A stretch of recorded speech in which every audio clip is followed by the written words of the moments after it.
किशनपुर नाम के गांव में सुशीला नाम की एक विधवा औरत रहती थी। उसके 5 बेटे थे और चारों बेटों की शादी सुशीला ने कर दी थी।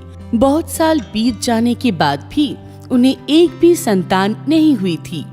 सुशीला की एक और बेटा यानी छोटा बेटा था जो विदेश में पढ़ने गया था और वहाँ लव मैरिज करके वहीं बस गया था।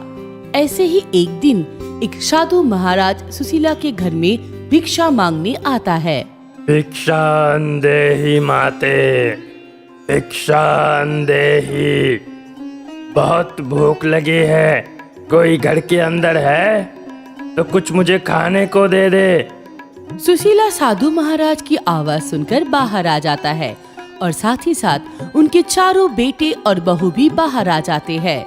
साधु महाराज अंदर आइए और भोजन करके मेरी बेऔलाद बहुओं को अपना आशीर्वाद दीजिए ताकि वो माँ बन सके और मैं अपने पोते पोतियों का मुंह देख पाऊं। ये सुनकर साधु महाराज सुशीला के घर के अंदर आ जाते हैं। चारों बहुएं साधु महाराज के बहुत सेवा करते हैं, उन्हें बहुत अच्छे पकवान खिलाते हैं। ये देखकर साधु महाराज बहुत प्रसन्न होते हैं और वो सुशीला और उनकी 4 बहुओं को बोलते हैं, मैं तुम लोगों के सेवा में बहुत ही प्रसन्न हुआ, लेकिन मैं चाहूँ भी तो अपना आशीर्वाद देकर तुम्हारा भला नहीं कर सकता हूँ, क्योंकि मैं अपने ज्ञान के प्रताप से देख सकता हूँ कि तुम्हारे परिवार पर किसी कुलदेवी का श्राप लगा है, जिससे तुम्हारी बहुओं कभी माँ ही नहीं बन पाएगी। हाँ, अगर तुम्हारी किसी भी बहू ने किसी तरह से किसी एक बच्चे को जन्म दे दिया तो ये श्राप हमेशा के लिए खत्म हो जाएगा और अगली पीढ़ियों से तुम्हारे परिवार फिर से संतान सुख लाभ कर पाएगा। ये कहकर साधु महाराज वहाँ से चले जाते हैं। सुशीला और उनकी 4 बहू बहुत उदास हो जाते हैं। सुशीला अपनी बहू और बेटों से कहता है, मुझे कुलदेवी की श्राप के बारे में पता था, लेकिन मैंने सोचा समय के साथ ये खत्म हो जाएगा। पर अब मुझे समझ में नहीं आ रहा है मैं क्या करूं, कैसे अपनी बहुओं को इस श्राप से मुक्त करूं। ये सुनकर सुशीला की बड़ी बहू बोलती है, माँ जी, तो क्या हम चारों अब कभी माँ नहीं बन पाएंगी? क्या कभी किसी बच्चे की किलकारी इस घर में नहीं गूंजेगी? हमारा खानदानी श्राप के साथ ही खत्म हो जाएगा। सुशीला आगे कुछ बोल पाए इससे पहले ही सुशीला के मोबाइल पर उसके छोटे बेटे की कॉल आ जाता है। सुशीला अपने छोटे बेटे से नाराज होता है, फिर भी ममता के कारण वो फोन उठा लेता है। हेलो सुदेश बेटा, क्या हुआ? तू ठीक तो है ना? माँ, मैं बिल्कुल ठीक हूँ और आपको एक गुड न्यूज़ भी सुनाना चाहता हूँ। माँ, आप दादी बन गई हो। आपकी छोटी बहू ने एक प्यारी सी बेटी को जन्म दिया है। माँ, मैं पापा बन गया हूँ। सुशीला ये सुनकर बहुत खुश हो जाती है और उसकी आंखों से खुशी की आंसू बहने लगते हैं। सुशीला की आंखों से आंसू बहते हुए देखकर चारों बहू और बेटे परेशान होकर सुशीला से पूछते हैं, माँ जी, क्या हुआ? आप रो क्यों रही है? हाँ माँ, आपके आंखों में आंसू क्यों? ऐसा क्या बोल दिया सुदेश ने? उसने कहा कि वो बाप बन गया है, मैं दादी बन गई हूँ। छोटी बहू ने एक प्यारी सी बेटी को जन्म दिया है। ये बात सुनकर सुशीला की चारों बहू और बेटे बहुत खुश हो जाते हैं और सुदेश उसकी पत्नी और उसकी बेटी को घर बुलाने के लिए कहते हैं। माँ जी, फिर तो हमें उन तीनों को घर बुला लेना चाहिए। उनसे कहिए ना कि वो हमारे साथ यहाँ आकर रहे। कम से कम इस तरह हमें उस नन्ही बच्ची के साथ खेलने की, उसे पालने पोसने की मौका तो मिलेगा। सुशीला भी अपनी इकलौती पोती का मुंह देखने के लिए काफी उत्साहित था, इसीलिए वो अपने बेटे, उसकी पत्नी के ऊपर सारा गुस्सा भूलकर उन्हें घर आने के लिए बोलता है। दरवाजे की घंटी बजती है।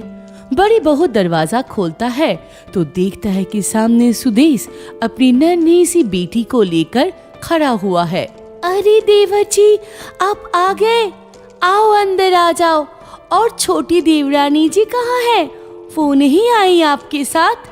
सुदेश बिना कुछ बोले ही अपनी बेटी और सामान लेकर अंदर आ जाता है, सोफे पर बैठ जाता है। तब तक सुशीला और उनके चारों बेटी बहू भी वहां आ चुका होता है। सभी लोग सुदेश की नन्ही सी बच्ची को बहुत प्यार करने लगते हैं, बारी बारी से गोद में उठाकर बहुत लाड प्यार करते हैं। लेकिन सुशीला को अपनी बेटी की खुश चेहरे में कुछ उदासी दिखती है। वो अपने छोटे बेटे से जाकर पूछती है, बेटा सुदेश, बहू कहाँ है? वो नहीं आई तेरे साथ? मुझे तेरी बहुत चिंता हो रही है। क्या बात है, मुझे बता बेटा। सुदेश अपनी माँ को गले लगाता है और रोने लगता है। सुदेश को रोता हुआ देखकर उसकी माँ की चिंता और भी बढ़ जाती है। वो सुदेश को गले लगाकर उसे दिलासा देती है और फिर पूछती है, बेटा क्या हुआ है, मुझे बता।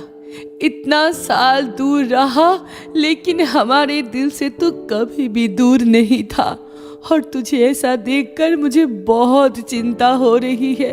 तेरे साथ क्या हुआ है बेटा? माँ, आपकी छोटी बहू आपकी पोती को जन्म देते ही भगवान को प्यारा हो गई थी, और ये बिन माँ की बेटी को अब मैं कैसे पालूंगा? मैं अपने सुनैने के बिना कैसे जिंदा रह पाऊंगा माँ? ये कहकर सुदेश फिर से रोने लगता है। सब लोग ये सुनकर बहुत दुखी हो जाते हैं कि इस फूल सी मासूम बच्ची की माँ अब इस दुनिया में नहीं है। सुदेश की बात सुनकर सुशीला की बड़ी बहू बोलती है, देवर जी, आपका दुख हम समझ सकते हैं, लेकिन इस मासूम बच्ची की बिल्कुल भी चिंता मत करना। हम सब इसे इतना प्यार देंगे कि इसे माँ की कमी कभी महसूस नहीं होगी। सब लोग सुदेश को इस बात का विश्वास दिलाते हैं कि उसकी बेटी का ख्याल वो सब मिलकर बहुत ही अच्छे से रखेंगे। माँ, अब तक मैंने अपने बेटी का कोई नाम नहीं रखा है, आप लोग ही कुछ अच्छा सा नाम रख दीजिए उसका। सुशीला दूसरे दिन ही साधु महाराज को बुलाती है और वो अपनी पोती का नामकरण करते हैं। सब लोग उस बच्ची को लेकर साधु महाराज के सामने बैठे होते हैं। बड़ी बहू अपनी गोद में लेकर साधु महाराज से बोलते हैं, साधु महाराज, हमारी फूल सी इस बच्ची की कोई प्यारी सी नाम रख दीजिए ना, ताकि इसका भविष्य बहुत अच्छी से बने। इस बच्चे का नाम होगा दिव्यांशी। इस बच्ची ने जन्म लेकर आपके परिवार को श्राप मुक्त कर दिया, लेकिन आपके परिवार पर जो श्राप अभी तक लगा था वो जाते जाते आपके परिवार से किसी एक सदस्य को अपने साथ ले गया। इसलिए ये बच्ची दिव्यात्मा का अंश है और अब ये दिव्यांशी है। दिव्यांशी नाम सुनकर सब बहुत खुश हो जाते हैं। चारों बहुएं मिलकर दिव्यांशी का खूब ध्यान रखती है, उसे नहलाते हैं, कोई दूध पिलाता है, कोई घूमने ले जाता है तो कोई लोरी सुनाकर उसे सुला देता है। सुशीला को ये देखकर बहुत खुशी मिलती है, लेकिन वो अपने छोटे बेटे सुदेश को लेकर बहुत ही परेशान होता है। सुदेश दिन रात दारू में डूबा रहता है, केवल अपनी बेटी से बात करता है और बाकी समय खुद को कमरे में बंद करके रखता है। एक दिन सुशीला अपनी बड़ी बहू से कहता है, रजनी, तेरी छोटी बहन की शादी हो गई है क्या? नहीं माँ जी, वो तो अब तक देवर जी की याद में ही जिंदगी बिता रही है। मेरी बहन ने सुदेश देवर जी से सच्चा प्यार किया था। सुदेश तो विदेश में शादी करके बस गया, लेकिन वो बेचारी अभी तक उस सदमे से बाहर नहीं आ पाया है। रजनी, मेरे मन में एक बात आई है कि क्यों ना सुदेश की दोबारा शादी कर दिया जाए। तू अगर ठीक समझे अपनी बहन से बात करे, क्या वो अभी मेरे बेटे से शादी करने के लिए तैयार है। बड़ी बहू ये सुनकर बहुत खुश हो जाती है और तुरंत अपनी बहन को फोन करके शादी के बारे में बताती है। सब मान जाते हैं और सुदेश की फिर से शादी हो जाती है। सुदेश अब पहले की तरह खुश रहने लगता है और दिव्यांशी को और एक माँ मिल जाती है। ऐसे ही दिन बीत जाते हैं और देखते ही देखते दिव्यांशी बड़ी हो जाती है। वो कॉलेज के लिए तैयार हो रही होती है। तभी उसकी पांचों माँ उसके सामने अपनी अपनी पसंद की 5 लड़के की फोटो लेकर आते हैं। दिव्यांशी, ये देखो, मैंने तुम्हारे लिए कितना अच्छा लड़का पसंद किया है, एकदम सोना है। अरे दिव्यांशी, उसको छोड़, ये देख, मैंने कितना मस्त लड़का देखा है तेरे लिए, एकदम हीरो है। इन तीनों की बात में एकदम गैर मत करना। देख, मैंने तेरे लिए एकदम परफेक्ट कितना सुंदर लड़का ढूंढा है। अरे ऐसे कैसे कोई मेरी दिव्यांशी से शादी करेगा? दिव्यांशी, इनको छोड़, तू इसे देख, एकदम राजकुमार जैसा लड़का है। दिव्यांशी, तेरे साथ बहुत अच्छा लगेगा। सब चुप हो जाओ। देखो, ये है मेरा पसंद किया हुआ लड़का, सबसे अच्छा। दिव्यांशी, तू इसे देख, इसके लिए तो मैं लाई हूँ एकदम हीरे जैसा लड़का, जो मेरी बच्ची को बहुत प्यार करेगा, बहुत अच्छा रखेगा। सुशीला और उनकी 5 बेटे ये देखकर जोर जोर से हंसने लगते हैं। तभी दिव्यांशी बोलती है, मेरी प्यारी मम्मियों, आप 5 ने आज तक मुझे अपनी अपनी पसंद की खूब खाना खिलाया, खूब कपड़े पहनाए, अपनी अपनी पसंद की जगहों पे घूमने भी बहुत अच्छे से ले गए, छोटी बड़ी हर बात का अच्छे से ध्यान रखे है। लेकिन अब बात लड़के की है, तो क्या आप लोग मेरी शादी 5 लड़कों से करवाएंगे? सुदेश और सुशीला ये सुनकर जोर जोर से हंसने लगते हैं।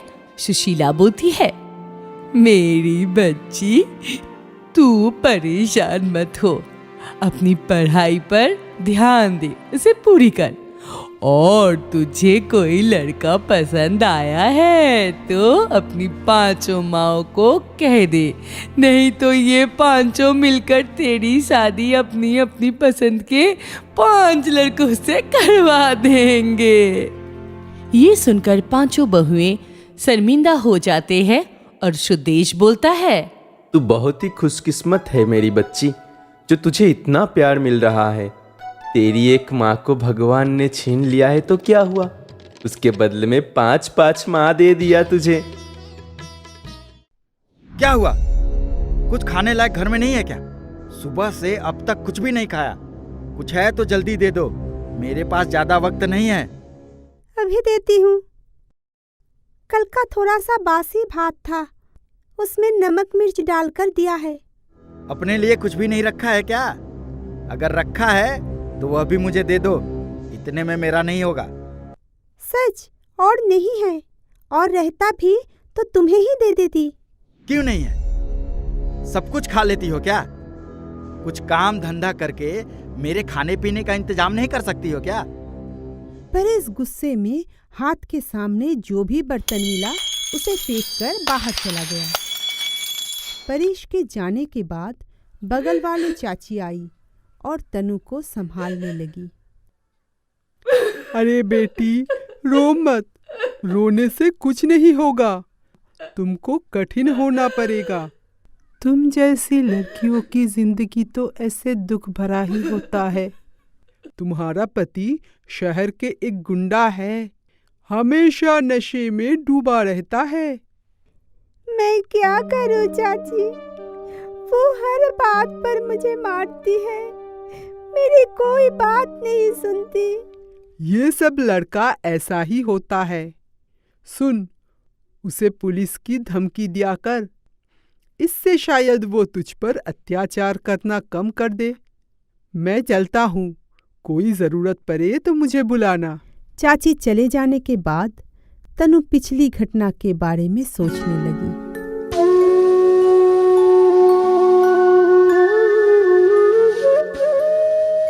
तनु गांव की एक भोली भाली लड़की थी। परेश मुंबई शहर में रहता था, लेकिन शहर में कहाँ रहता था और क्या करता था वो गांव में किसी को भी मालूम नहीं था। तनु की मौसी की लड़की की शादी में परेश के साथ तनु की मुलाकात हुई।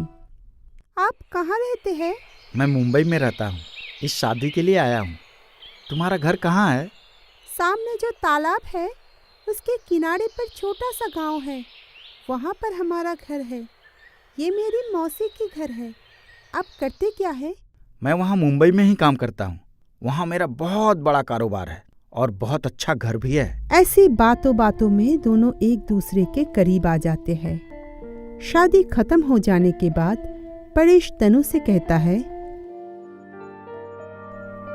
एक बात कहना चाहता हूँ तनु। जब से मैंने तुमको देखा है तब से तुम मुझे बहुत अच्छी लगने लगी हो। मैं तुमसे शादी करके तुम्हें मुंबई अपने घर ले जाना चाहता हूँ। तनु को भी परेश शुरू से ही पसंद था। वो मन ही मन सोचा, परेश कितना सुंदर है, मुझसे कितना प्यार करता है। मैं मुंबई जाऊंगी, वहाँ मजे से रहूंगी। मुझे भी तुमसे प्यार है परेश, तो मेरे घर में आओ और बाबा से बात करो। दूसरे दिन ही परेश तनु के पिता से बात करने उनके घर जाता है, लेकिन उसे देखकर तनु के घर वालों को परेश पसंद नहीं आता और वो लोग इस शादी के लिए इनकार कर देते हैं। लेकिन तब तक तनु परेश के प्यार में बिल्कुल डूब गई थी। मेरे घर वाले इस शादी के लिए नहीं मान रहे हैं, लेकिन मैं तुम्हें छोड़ के किसी और से शादी करने का सोच भी नहीं सकती, इसलिए हम लोग भाग के शादी कर लेंगे। ठीक है, मैं टिकट निकाल लेता हूँ। परसों ही मंदिर में शादी करके निकल जाएंगे। ठीक है। क्या सोचकर घर छोड़ा था और क्या निकला। शादी करके परेश तनु को मुंबई तो ले आई, लेकिन मुंबई में कोई बड़ा घर नहीं। परेश तनु को लेकर एक बस्ती में जाकर उठी। तुमने तो कहा था कि मुंबई में तुम्हारा एक बड़ा घर है, तो वो सब झूठ था। गुस्सा मत करो, मैं सब ठीक कर दूंगा। अब अंदर चलो भी। अब सोचकर कोई फायदा नहीं, गांव वापस जाने का भी कोई रास्ता नहीं है। आगे शायद सब ठीक हो जाएगा। ये सब बात याद करते करते तनु थक कर सो गई। देर रात को परेश नशे के हालत में घर के अंदर आया। खा पी कर घोड़े बेच कर सो रही है। मेरे लिए अभी का अभी खाना ला। मैंने तो कहा था कि घर में कुछ भी नहीं है, कैसे खाना बनाऊं? ये सुनते ही परेश आग बबूला हो जाता है और चूल्हे के पास रखा हुआ पत्थर उठाकर तनु पर जोर से वार करता है। तनु बेहोश होकर जमीन पर गिर जाती है। ये क्या हो गया? साली मर गई क्या? परेश चल भाग ले यहाँ से। परेश दरवाजा खुला छोड़कर भाग जाता है। सुबह पड़ोसी को घर के अंदर तनु पड़ी हुई दिखाई देते हैं, तो वो लोग तनु को उठाकर अस्पताल लेकर जाते हैं। मैंने दवाई दे दिया है, उसे होश आ जाएगा, लेकिन आगे उसे सावधानी से रहना होगा क्योंकि वह मां बनने वाली है। तनु घर लौट आई और पड़ोसी के मदद से कुछ दिनों में वो ठीक हो गई, लेकिन परेश नहीं लौटा। तनु अब काम ढूंढने लगी। बाजू वाले चाची के मदद से उसे एक होटल में बर्तन धोने का काम मिल जाता है। तब से वो अपना और अपने होने वाले बच्चे का ध्यान खुद ही रखने लगी। ऐसे 9 महीने बीत गई। दर्द आने पर चाची उसे अस्पताल में भर्ती करवा दिया। वहाँ तनु एक खूबसूरत गुड़िया जैसी लड़की की जन्म दी। बेटी को गोद में लेकर तनु की जिंदगी से लड़ने की हिम्मत और भी बढ़ गई। उसने अपनी बेटी का नाम किरण रखी। कुछ महीने में ही तनु किरण को लेकर काम पर जाने लगी। किरण को पास में लेटाकर वो काम करती थी। धीरे धीरे वो बर्तन धोने के साथ साथ वहाँ खाना भी बनाने लगी, क्योंकि अब किरण बड़ी हो रही थी, तो उसे पढ़ाने के लिए तनु को ज़्यादा पैसा चाहिए था। इतना छोटा सा बच्चा लेकर तुम इतना सारा काम कर पाओगी क्या? हाँ मालिक, ये लड़ाई हम माँ बेटी का है, इसलिए मेरी किरण की वजह से मुझे कभी दिक्कत नहीं होता है। देखते देखते 22 साल बीत गई। अब तनु बहुत कमज़ोर हो गई थी। किरण हमेशा से पढ़ाई लिखाई में बहुत होनहार थी। कॉलेज ख़त्म होने के बाद वो पार्ट टाइम जॉब करने लगी और साथ में सरकारी नौकरी के लिए बहुत मेहनत भी करने लगी। किरण की मेहनत रंग लाई और किरण को एक अच्छी सरकारी नौकरी मिल गई। माँ, माँ, जल्दी आओ। हाँ, आती हूँ। बोल, क्या हुआ? मुझे सरकारी नौकरी मिल गई है माँ। तुम्हारी लड़ाई आज सफल हुई। आज से तुम कोई काम नहीं करोगी, बस आराम करोगी। ये लड़ाई आज से मेरी है। किरण की बातों से तनु की आंख आंसू से भर गई। मेरी लड़ाई तो तुझसे शुरू हुई थी और तुझी पे खत्म हुई। मुझे बहुत गर्व है कि तू मेरी बेटी है।